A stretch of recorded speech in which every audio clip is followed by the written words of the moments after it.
Envy passed me one of these last interview. What's up? We sure about this? Yes, water. All right, man. Over a little bit. This way. Yes, sir. I'll move the other chair. Thank you. Okay. Where do you want it, Keith? Yeah, you can just move it over. This is the camera right here. So we just shift over. Okay. Got you. Then you can put the microphone in. No doubt.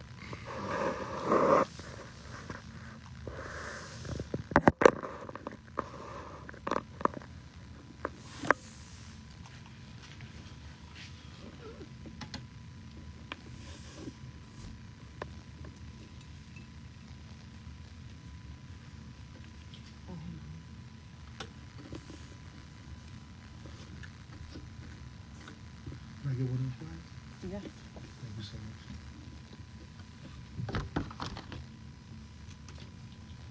much. Let me get a mic check from you, bro. Mic check 1 2 1 2. Dr. Umar Iheart, King Kong Consciousness. Notorious RBG. Prince of Pan-Africanism. Love it. All right. Keep that same energy. Let's get it. Hey, it's 135 The Beat. Bobby stood up one for hip hop, R&B, and the Breakfast Club. Papa Keith alive.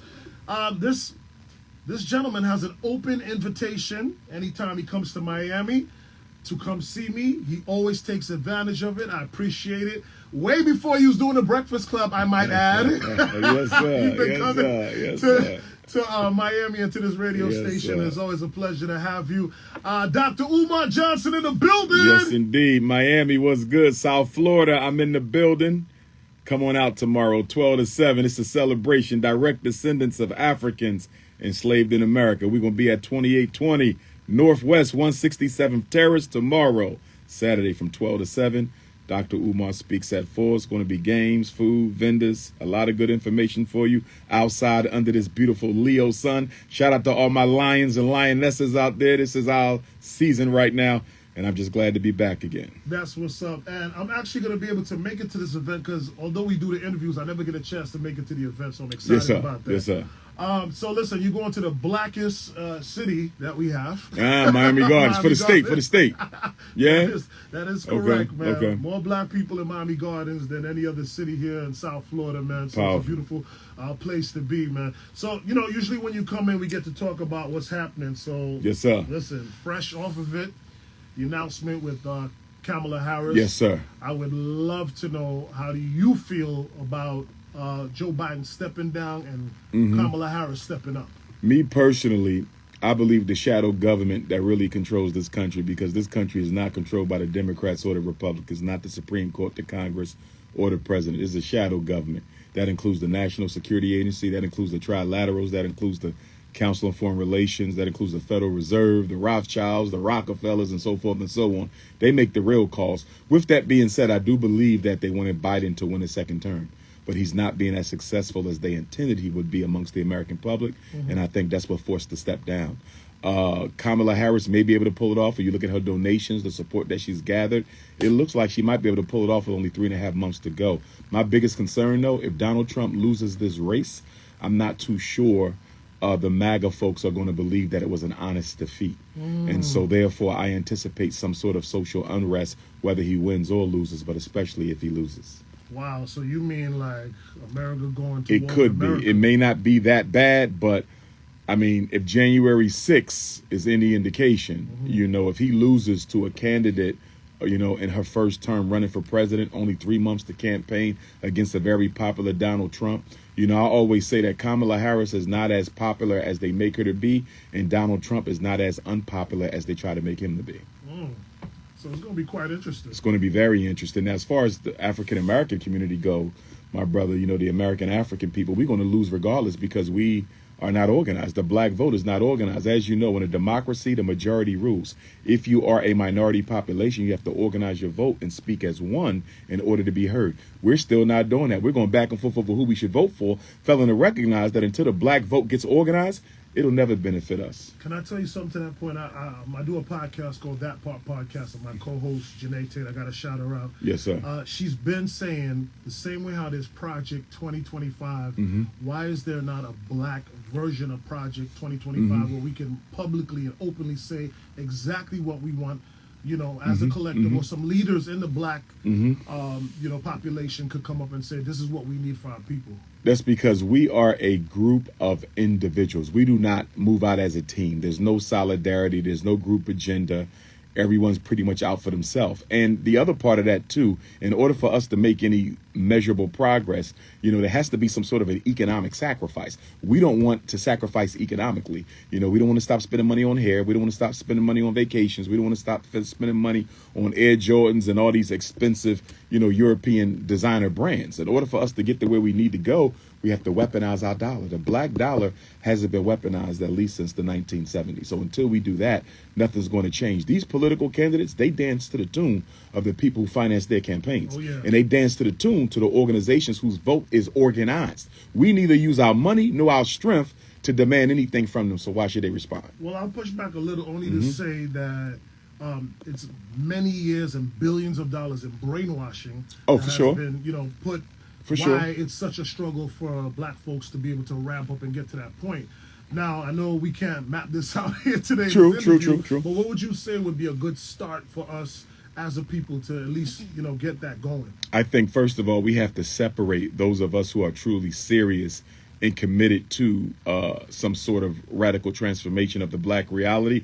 You got to separate the workers from the intellectual masturbators, you know, because we got a lot of people. They're very intelligent. A lot of what they say is correct, but they plan on participating in no part of the struggle at all. That application of theory, they want no part of it. They are the theoreticians, but they are not the practitioners. So we got to find out who are the practitioners, who are the brothers and sisters on the ground who are going to help us implement a plan. Because far too often, I think we overdepend on college-educated Negroes and we overdepend on social media influencers to lead the way. And unfortunately, college-educated Negroes got too much to lose, and most social media influencers, they're just looking to make a YouTube dollar.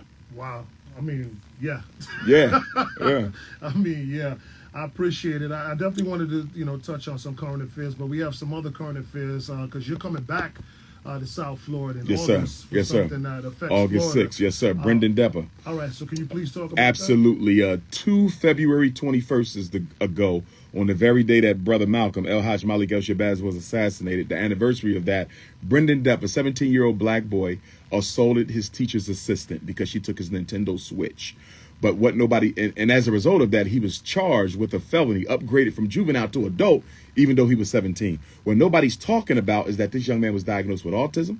He was diagnosed with post-traumatic stress disorder. He was diagnosed with intermittent explosive disorder. He was diagnosed with ADHD. He was diagnosed with anxiety. He was taking an entire entree of different medications, and his IEP, which is the special ed contract between the family and the district, said to never snatch nothing out of his hand.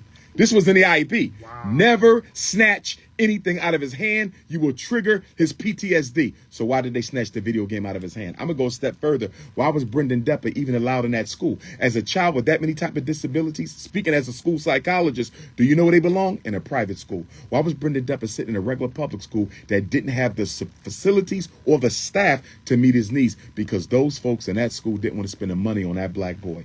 And now he can go to jail for 30 years.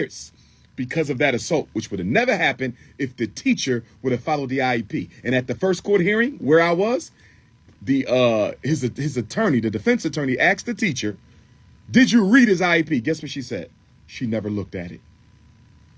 That's against the law. Any staff in school that's working with a disabled child has a need to know about his disability and how they need to interact with him based on that disability. The fact that she did not read it ever, never looked at it, clearly shows you they was out of compliance. So why is he going to jail? The school district should be going to jail. Now, let's put it in context. I'm sure you heard about the other sister whose name I'm forgetting, Florida, who was shot in the stomach by a white woman through a locked door, right, in front of her children. That woman could do 30 years in jail as well. So help me understand how a woman who took a gun and murdered a mother in front of her children through a locked door where there was no threat of harm can get the same amount of time as a boy who simply punched the teacher. Don't get me wrong. He had no right putting his hands on her, but there's psychological reasons that would explain why that happened, the least of which the fact she didn't follow the IEP. So how can he go to jail for the exact same time as a woman who committed murder with a firearm? Dr. Umar, what can we do about this situation? What are you looking to do when you come back to Florida about this situation? The one thing we want to do is we want to highlight that special ed children's rights are not being protected, not the black ones. That's number one. And then we want to organize our black parents. A National Independent Black Parent Association is a movement I have to help bring black parents together to fight against these kinds of issues. But our parents got to know their rights. They got to know their rights. Now, Brendan was adopted by two white parents who obviously didn't do a good job because he should have never been in that situation. And the mother reached out to me, but I couldn't work with her because I said, if you would have done what you should have done, he would have never been in this situation. So the parents are at fault, adoptive parents, school is at fault, mental health system is at fault, state of Florida is at fault, but unfortunately they're going to try to make him the fall guy. Had we not been involved in this, he would have probably already been sentenced by now. Yeah. But because they know I'm on it, so when I saw the case, I said, I got to do what I can to make sure this young brother doesn't do 30. I want to give kudos to you because that's how I originally met you. Okay. You were focused on, working with the kids. Yes, sir. Destroying that school to prison pipeline. Right. So just to see after all these years. Still with it. You know never quit. Never quit. I want to commend you on that. I want to also give you an opportunity to talk about some things you have coming up or you're dealing with personally that you want to share with the audience. Well, the Frederick Douglass Marcus Garvey Academy, we're happy to say that we're about 1 or 2 coats of paint away from being done. We got a couple floors that we got to cover up with some tile and some carpet. And then after that, we'll be applying for our certificate of occupancy. So I'm hoping that by the end of the summer, we would have applied for that occupancy and would have received it by late fall at the latest. And then we'll have a grand opening probably the week of Kwanzaa. And this is Philly, right? Wilmington, Delaware, 30 minutes from Philly. Okay. 30 minutes from Philly. Yes, sir. Yes, sir. Well, congratulations on that. No, I know Appreciate that's been a labor of love. Yes, sir. You've been working on that. And let's talk about what else, you have going on. You've been touring, you've been moving around. I've been moving around, man, moving around. We got Costa Rica for Garvey Day coming up. I might be in Jamaica for Garvey Day. Got the invitation from Iheart FM, but they wanted 3 days. I can't give them 3 because I already promised Costa Rica 2. You know what I mean? So I said, you can etch me in for next year or take the Sunday. So I'm going to see what Jamaica says. Would be good to do Costa Rica in Jamaica. We got the Nat Turner Land coming up. Black Consciousness Conference at Eastern Michigan University next weekend. Just still pushing the good gospel of Garveyism, solidarity and collective economic empowerment.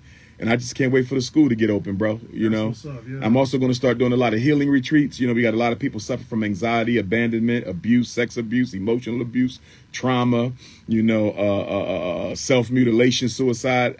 This next step is I want to build schools and help our people heal themselves. So we're going to be doing a bunch of retreats for folks with a variety of conditions all across the country. How do you feel about other brothers in the fight, like you are, but may see things a little differently from you, putting so much pressure on you? Do you feel like, because this is a conversation that I've been having lately. Yes, sir. Just like, listen, we don't have the luxury to be able to fight amongst ourselves. We don't. When we have so many others that are attacking or looking to, knock us down by our knees. Yes, sir. So sometimes even if I don't care for a brother, I still find a way to work with them. Or, yes, sir. I try to just walk away and not create that energy. Mm-hmm. How do you deal with that? Well, I always say unity does not require that we all be robots. Diversity can still be had within unity. I appreciate the fact that we don't all see things the same. I appreciate the fact that you have a different lens. I appreciate the fact that we all have different ideological philosophies, because that means that there shouldn't be no aspect of problem solution we won't be able to successfully tackle. So I don't think diversity should be feared. Some people fear diversity. I embrace diversity. But with that being said, if I was to go back and look at the Honorable Marcus Garvey and Dr. W.E.B. Du Bois, both were Pan-Africanists, right? So the issue over their disagreement was not so much about theory as it was about envy. W.E.B. Du Bois was jealous of the Honorable Marcus Garvey. It wasn't about philosophy, because after Garvey got deported from America, he started preaching Garveyism. You understand? So it was never about what the man stood for. It was about the fact that he was the leader and you was not. And I see the same thing in the Black consciousness community when it comes to me. There's going to be a lot of envy there because of the credentials and the popularity and so forth and so on. So I get it. But my thing is, at the end of the day, we can't afford to be jealous of each other. We can't afford to, be wanting to be the only big fish in a small pond. That HNIC syndrome is a big problem with black men. And so me, myself, being who I am and where I am, I try to practice humility as much as I can. I take a lot of slights and I take them humbly, because I know at the end of the day, it's bigger than me. Right. So it's no need to fall out over this if it's going to cause the people to feel like they got to pick and choose between two. And I don't ever want to have to I don't ever want the people to feel like they got to pick and choose between people they perceive to be leaders. I might not perceive them to be a leader, but they do, so I just try to keep my head low and just keep on pushing. But for me, what keeps me motivated the most is I believe I was born to do the work that I do. You know what I mean? Like I was literally birthed to do this work, and I'm just going to keep on going. I didn't come to it by accident. I came to it by divine, ordainment, if you would. So I'm just going to stay true to the path. I appreciate that. Last question I got for you, brother, and then we'll, talk about the event. Yes. We'll end it up with the event. I have a voting initiative. I'm trying to really just take a different angle at this. I don't have all the answers, so Yes, I would sir. love to hear your input on it. It's called Just Vote, period. And what I'm doing is kind of a lifestyle voting advocacy. Okay. Meeting people where they're at. I'm with it. So, like, I'm at the brunches, I'm at the festivals. I'm with it. I'm at the strip club with it. Mm-hmm. Like, trying to get the cool kids involved Yes. with the voting process. Let Yes. them know that their voice is their vote, and either way, because my experience with voting was horrible. Understood. Somebody putting a clipboard in my face. Yeah. Are you registered that round? Yeah, And, like, bullying you into doing it. It wasn't cool. So, is there any advice or anything that you would say in terms of connecting with our young brothers and sisters about voting? One thing that comes right to mind from the beginning is I think you might want to think about holding some sort of a political science class or a study group, even if it's virtual. You know what I mean?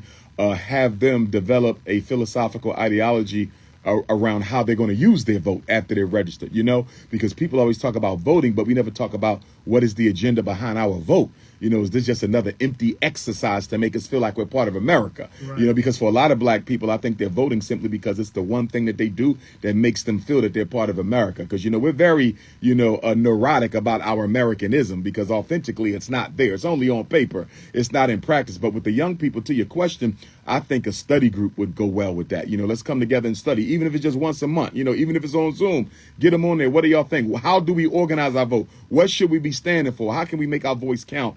But you got to have some sort of a philosophical or ideological foundation to that activism. And a lot of our activism isn't rooted in some sort of a vision, and it loses people quickly. And another reason why you want to have them organized around a political platform is just as quickly as we want young people to vote, they can quickly become disaffected through the vote if they don't see change happening enough. You follow me? So you say, you told me to vote for Obama. I voted for him twice. We got nothing. You told me to vote for Biden. We got nothing. So if we don't put some activism around that vote, sooner or later, they're going to drop out because they're like, wait a minute, I'm just being exploited here and I'm not getting nothing. Because if you look at us since Dr. King's assassination, 1968, there's been 14 presidential elections.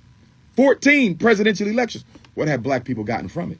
It's not so much the system as is our lack of a system. We are completely disorganized. You cannot win in a democracy when you are outnumbered unless you speak as a voice. So get them young people to come together as a voice. Write to the president. We want to have a sit down with you. We represent 500,000 young votes. They're going to listen to you because the elections have been decided by less. That part. Appreciate you so much. Thank you, Dr. Umar. It's going down Saturday. Yes, Starts sir. at noon. Miami Gardens. Please pull up. All the information is right on this post as well, man. Thank you so much for your time, Appreciate you, brother. King. All right? Yes, sir. All right. Thank you, brother. No doubt, no doubt.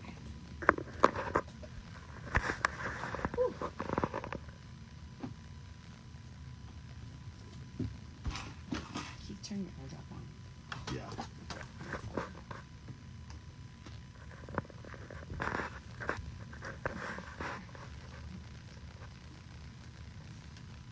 All right.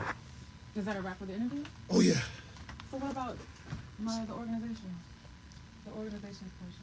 Because we had to shift the time, Okay, we don't have time.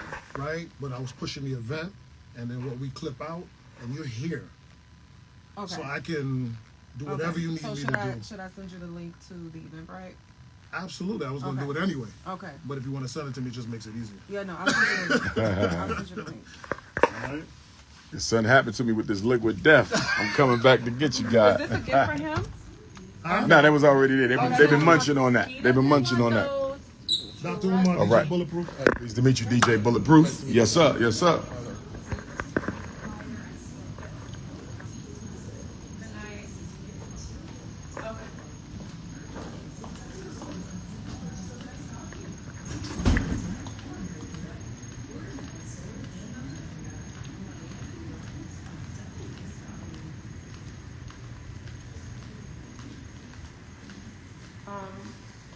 Excuse me.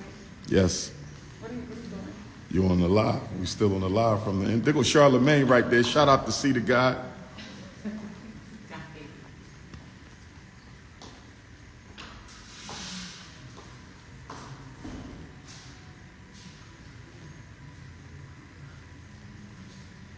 Leaving Iheart. Leaving Iheart. With Papa Keith. You know what I'm saying?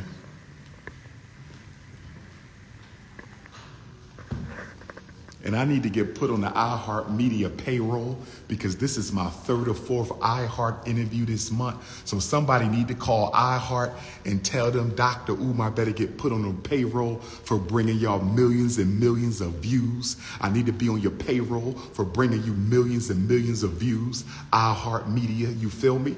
I need to get on the payroll because I've been Iheart Mediaing it up. I'm going to see everybody tomorrow. Miami Gardens, 2820 Northwest 167th Terrace, 12 until 7. I'm going to speak at 4. We got the vendors, we got music, we got performers, and y'all got to sign up and register to be a member of the movement, direct descendants of Africans enslaved in America. Give them the final word. Hey y'all, come on out tomorrow. We want everybody from across the African diaspora, Haitians, Jamaicans, Bahamians, Americans, of course, Dayas, come on out, Day of the Dayas, July 27th tomorrow at MCon, 2820 Northwest 167th Terrace, Miami Gardens, 33056. Got, again, music, performances, vendors. Just come on out, have a good time. Bring your umbrellas, it will be hot. Lawn chairs, hydrate. We're going to have a good old time. Not the, I don't know about that, but some Zephyr Hills, you know, some Evian. Any black-owned water companies? You tell me who you got coming out there. We need to find a black-owned water company. You supposed to have one. I gotta find one. I do know one who provides filtered water to homes, but like actual bottled, somebody needs to do that actually. Maybe I might start a bottled water company. You might as well. I know. Call I it said it Liquid first. Life. You can't steal my idea. Call it Liquid Life. Liquid Life? I like that. We didn't get a picture. We didn't. We got one last year. We have to do it this year. Okay, come on. I don't know who's going to take it. Excuse me. Unless you do a selfie. We might have to do a selfie.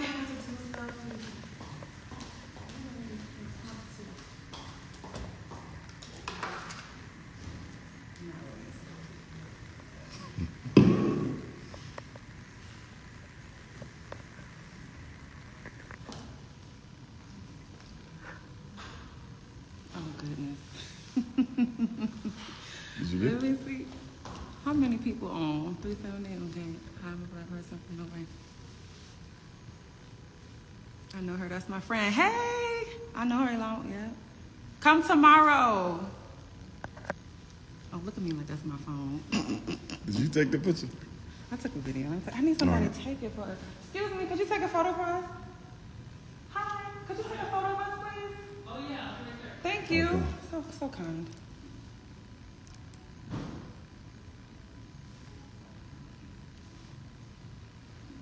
Okay.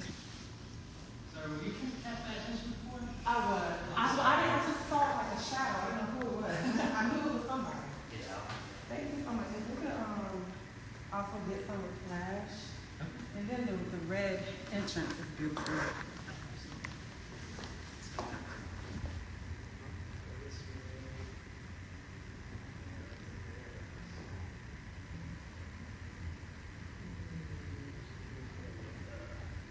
I'm a little complicated. Tell my girlfriend to give me a hard time. Thank you. It's coming this way. Oh, you got eye. Okay. Come this way. I appreciate that. Yeah, absolutely.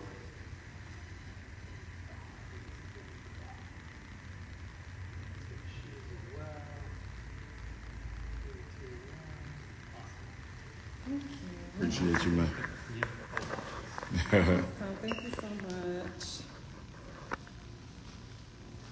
Oh yeah, that's nice. Oh, this is my favorite. These ones, you know, it's kind of fire.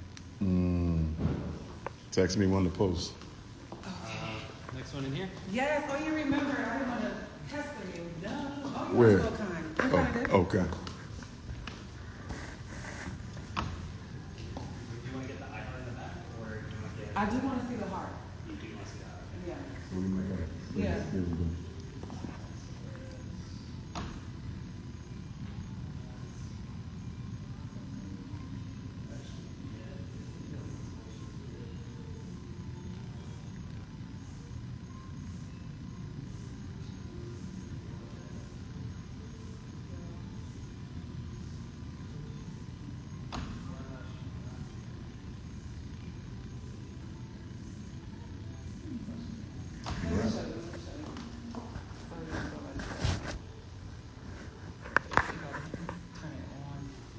The auto doesn't always.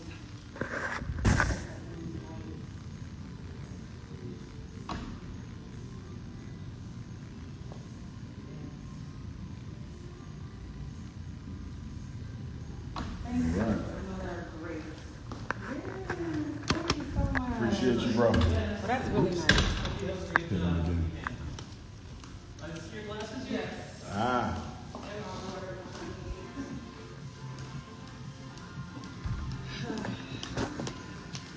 Miami's #1 hit music station, Y100. It is EJ stepping in on a Friday. Thank you, sir. All right. Have a good night. You as well.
Thank you so much again, Johnny. All right, Baba. Be safe, King.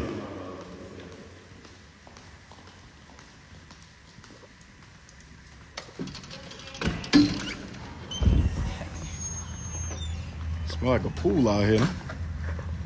Swimming pool.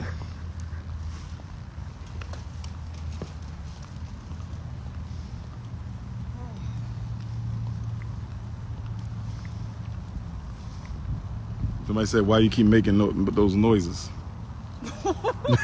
What? Damn, he said they all up in your personals. They listening too closely. Tomorrow, Miami Gardens, MCon. They said, is there any vendor spaces left? Tough. Tomorrow's the event. I mean, text me 318-321-0754. But it's kind of difficult right now at the last minute, but you never know.